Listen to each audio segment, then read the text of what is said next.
Thanks for joining us on Plus TV Africa. I'm Benga Aboroa. Senator Dino Melaye, who was allegedly kidnapped by unknown gunmen, has resurfaced. This has come in a day after the lawmaker's family raised an alarm that the Kogi West senator was kidnapped by gunmen. The senator had taken to his Twitter account to disclose how he escaped the attack and was in the wilderness for 11 hours. Fellow Senator Ben Bruce tweeted yesterday that Senator Dino Melaye had been kidnapped by unknown gunmen, but Melaye's aide Gideon Adeleke yesterday told the media that Senator Melaye escaped the attack by running into the bush and his whereabouts was unknown. President of the Senate, Bukola Saraki, was on Thursday interrogated by a team of detectives from the Nigerian police over the Ofa robbery incident of April 5, 2018. According to his special assistant on new media, Olu Onemola, the Senate president was grilled at about 1:40 p.m. in the National Assembly complex in Abuja. Onemola, who wrote on his Twitter handle, said Saraki used the opportunity to reiterate the fact that he had nothing to do with either the robbery or any criminal activity. Recall that the Senate president was on Monday invited by the Inspector General of Police, Ibrahim Idris, to report to the Force Intelligence Response Team office at Guzape in Abuja for interrogation over alleged links to the masterminds of the crime. Ahead of the September 22nd governorship elections in Osun State, 7 aspirants of the People's Democratic Party have called on the party to drop Senator Adeleke as the party's flag bearer. In a joint press conference read by Senator Olusukomi Akinlabi, the aspirants alleged that the candidacy of Senator Adeleke will further divide the PDP in Osun State. According to them, the PDP may not be able to secure the support of critical stakeholders in the state with Adeleke because of his unimpressive public conduct as a senator of the Federal Republic. The aspirants include Dr. Aki Ogubi, Senator Olusukomi Akinlabi, Senator Felix Ogunwale, Professor Adeolu Durotoye, and Dr. Ayode Adewopo. The other aspirants, Adejere Bello and Jide Adeniji, were both absent at the press conference but supported the call. A judge in the Osun State High Court, Justice David Oladimeji, yesterday ordered the People's Democratic Party governorship candidate, Senator Ademola Adeleke, to produce his certificate before the court on Wednesday, the 1st of August 2018. Mrs. Rashid Olabayo and Oluwaseun Idowu had approached the court claiming that Senator Adeleke did not possess the secondary school certificate as required by Section 177D of the 1999 Constitution and told the court to set aside July 21, 2018 primary election which produced him as governorship candidate of the PDP.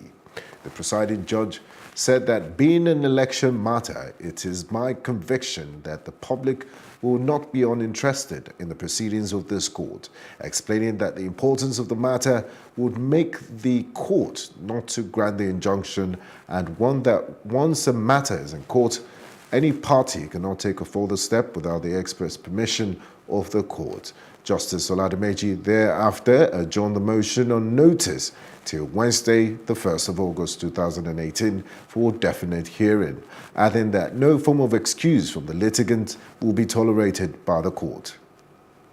The Economics and Financial Crimes Commission arraigned Dr. Jonah, Beibei, Chairman, Indican Nigeria Limited, in Ikoyi Prison. Mr. Beibei appeared before Justice Mojisola Dada in a special offences court sitting in Ikeja. He was charged with forgery, fabricated evidence, and attempt to pervert the course of justice. Beibei was further accused of attempting to mislead the court by using fabricated evidence contrary to Section 120, subsection 2 of the Criminal Code Cap C-17, Law of Lagos State of Nigeria 2003. The EFCC prosecutor, Rotimi Oyedepo, told the court that by attempting to pervert the court of justice, Beibei violated Section 126, subsection 2 of the Criminal Code Cap C-17, Law of Lagos State of Nigeria 2003. Dr. Beibei's counsel, Dr. Uche Nwobike, senior advocate of Nigeria, argued his client's bail application, but Justice Dada adjourned hearing of the bail application till the 2nd of August 2018 and ordered that Beibei be remanded in Ikoyi prison. Dr. Jonah Beibei is the younger brother to the late former First Lady Stella Obasanjo. The Nigerian army and the police on Thursday repelled an attack by Boko Haram insurgents who attempted to invade Jakana town in Kaga local government area of Borno State, which is about 40 kilometers from the state capital, Maiduguri. The insurgents, armed with sophisticated weapons, stormed the town about 5:30 p.m. Brigadier General Bulama Biu, the General Officer Commandant 7th Division, Maiduguri, who confirmed the incident, said the attack was promptly repelled. The burial service for former Vice President of Ghana, Papa Kwesi AmissahArthurs, will today hold in the auditorium of the AICC between 9 a.m. and midday. The funeral cortege would go through some principal streets of Accra after the burial service before his mortal remains are committed to Mother Earth at the military cemetery in Burma Camp. AmissahArthurs died on June 29, 2018 at the 37 Military Hospital. Hardly a week after Malawi's Vice President Adeleke Chilima announced his bid for the 2019 presidential elections, government has reduced its security detail, transferring dozens of police officers assigned to his office. Chilima launched his United Transformation Movement on Saturday in the capital, Lilongwe, and has vowed to tackle corruption if elected president. The 45-year-old former chief executive officer of mobile network operator Airtel Malawi Limited left the ruling Democratic Progressive Party last month, saying corruption in the government has reached an alarming rate. The sitting president, Peter Mutharika, has already been nominated by the ruling DPP party to stand for a second 5-year term. South Africa's former president Jacob Zuma arrived at the Pietermaritzburg High Court today for his third appearance in corruption charges relating to a $2.5 billion arms deal in the late 1990s. Zuma faces 16 charges of fraud, racketeering, and money laundering relating to a deal to buy European military hardware to upgrade South Africa's armed forces after the end of apartheid in 1994. Dozens of his supporters held an overnight vigil in the city and marched through the city of Pietermaritzburg, chanting support for the embattled Zuma. Some Zuma supporters claimed that Zuma is a victim of a politically motivated witch hunt. State prosecutors and Zuma's lawyers expected to argue over a start date for the trial.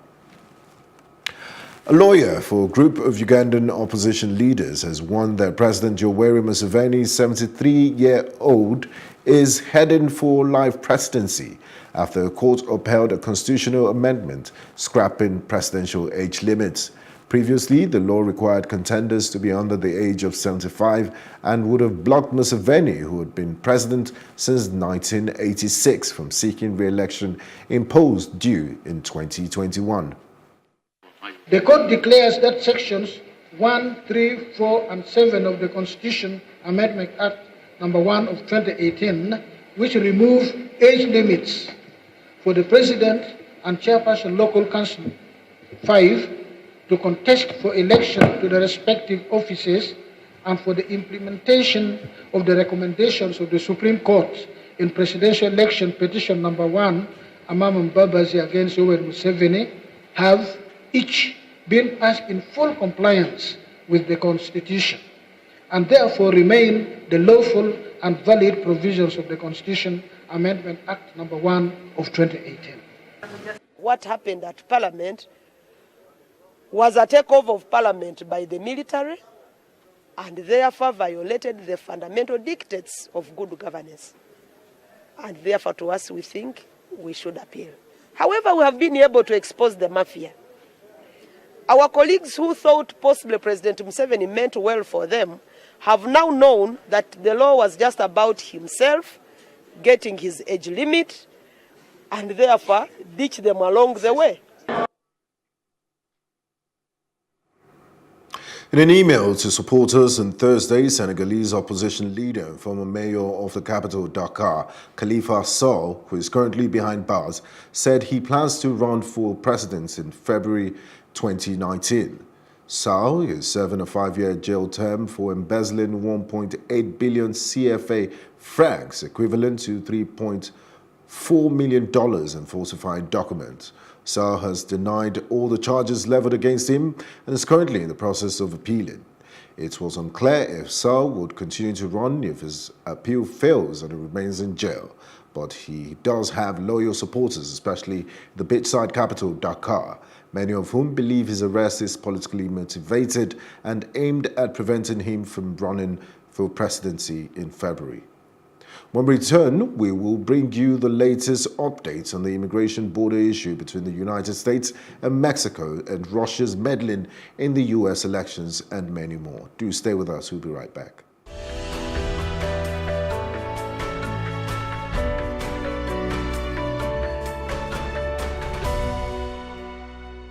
And on the foreign scene, North Korea has returned remains believed to be that of U.S. troops killed during the Korean War.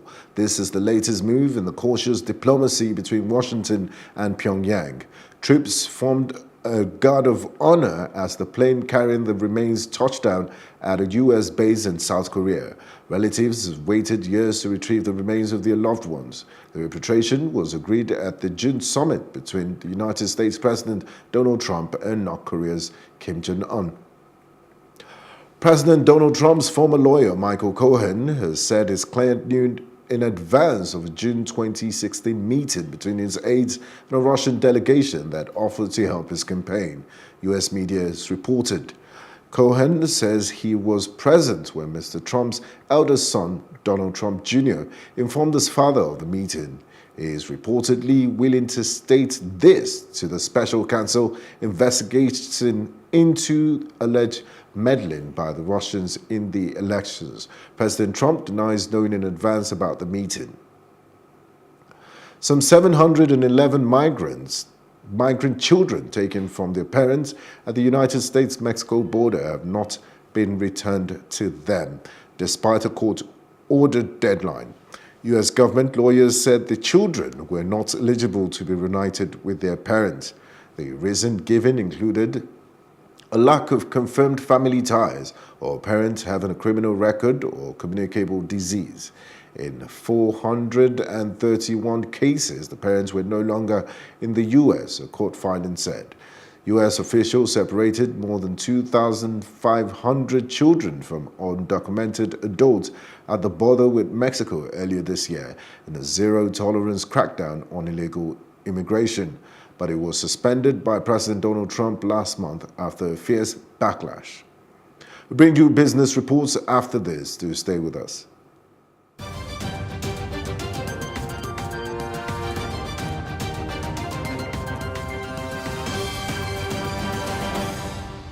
And in business, the federal government will work with Google and other technology companies in the country to ensure that Nigerians have improved access to the internet. The Vice President, Yemi Osinbajo, said this in Lagos on Thursday at Google for Nigeria. According to him, this will enable Nigerians benefit fully from the great power the internet has to offer them as creators and co-creators. At the Google for Nigeria event today, the Vice President, Yemi Osinbajo, in his keynote speech, stated the need for internet in today's Nigeria, while affirming the contributions towards modern-day form of education. It's impossible. We must use the internet and even mobile telephone. We must connect our young people to knowledge and to innovation all over the world. It will be impossible to use classrooms alone to train the numbers that we're dealing with today. Just to give an example, when we started the Empower program, that's the graduate employment program that we have, in order to access 200,000 people in the first phase and 300,000 in the next phase, of course we couldn't hold live interviews for people. We couldn't congregate that number in any halls anywhere. So we had to use the internet. We had to develop a platform which enabled people to apply. As Google marks its 10 years of operation in Africa, it's once again introduced new product features in the country, one of which is the Google Station. Live in 5 locations in Lagos, and we have just begun.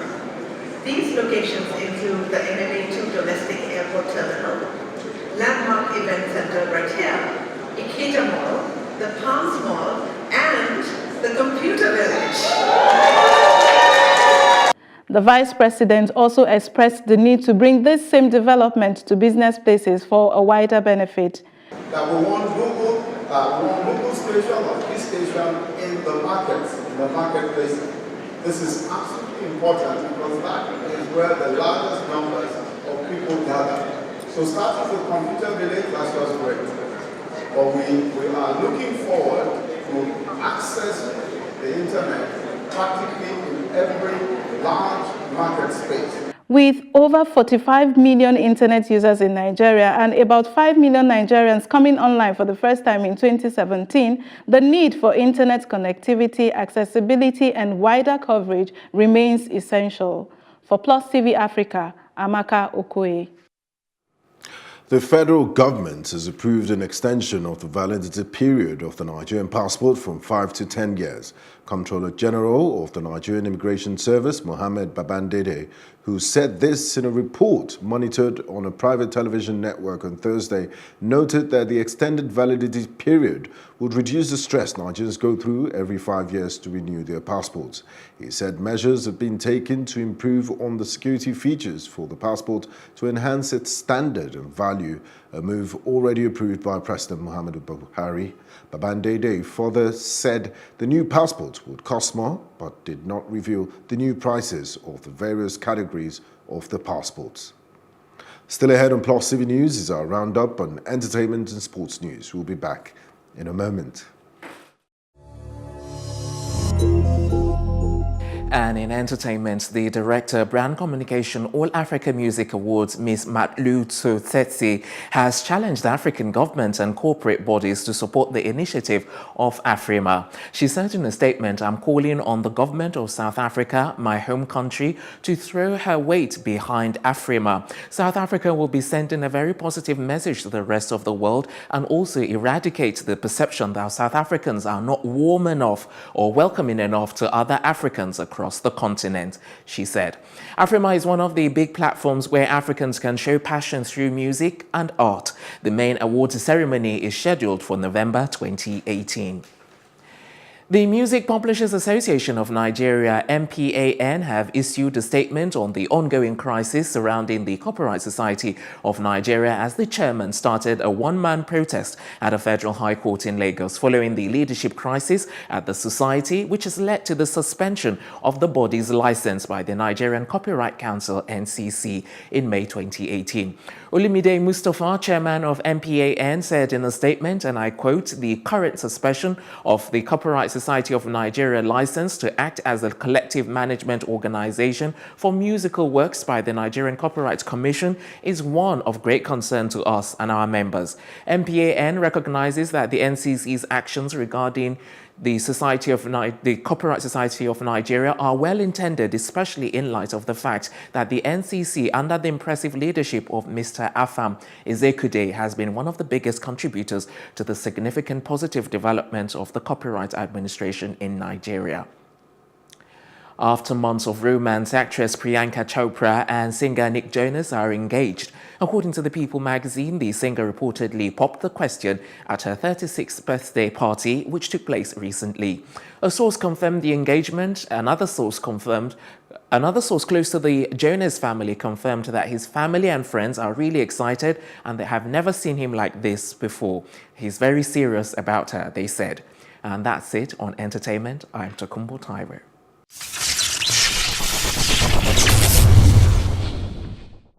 In sports, Leicester City will resist any move from Manchester United for defender Harry Maguire and instead hope to tie him to a new deal. The sought-after 25-year-old centre-back played a key role in England's progression to the World Cup semi-finals this summer, starting every game in the knockout stage. He played every Premier League minute for the Foxes last season after a £17 million move from Championship side Hull City. Beibei is currently being linked with a £65 million transfer to Old Trafford. Mesut Ozil has thanked Arsenal fans for all their love following a torrid week that saw him quit international football with Germany.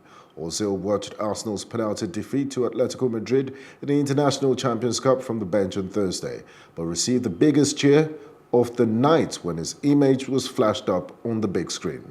Thanks to the Gunners and Singapore for showing so much love tonight, the 29-year-old German midfielder tweeted with a picture of him waving to the crowd in Singapore. Ozil sent shock waves through German football when he quit the national team, citing racism and disrespect as his reasons for quitting. German football chief Reinhard Grindel rejected the racism charge but admitted he should have defended Ozil. And in tennis, England's Andy Murray have been given a wild card to the Western and Southern Open in Cincinnati, live on Sky Sports next month. In Southern Open in Cincinnati next month. The three-time Grand Slam winner and former world number one is set for a busy spell as he continues his comeback after hip surgery. The 31-year-old is due to play only his third tournament of the year at the City Open in Washington next week. He will then move on to the Rogers Cup in Toronto, and the Cincinnati Wildcat means that he will compete for 3 weeks in a row before a week's break ahead of the US Open. Murray won the Cincinnati event in 2008 and 2011. Before we go, here's a recap of our top stories. The Nigerian police force says it has not received any complaint or report on the purported kidnapping of Senator Dino Melaye. Also, the Nigerian army and police on Thursday repelled an attack by Boko Haram insurgents in Jakana town in Kaga local government area in Borno State. And in Africa, a court upheld a constitutional amendment in Uganda and gives President Yoweri Museveni life presidency. And on the foreign scene, 711 migrant children taken from their parents at the US-Mexico border have not been returned to them despite a court-ordered deadline. And that's our news roundup of events. We'll be back later with more stories making the headlines. Do join us and Benga Aboroa. Do have a wonderful day.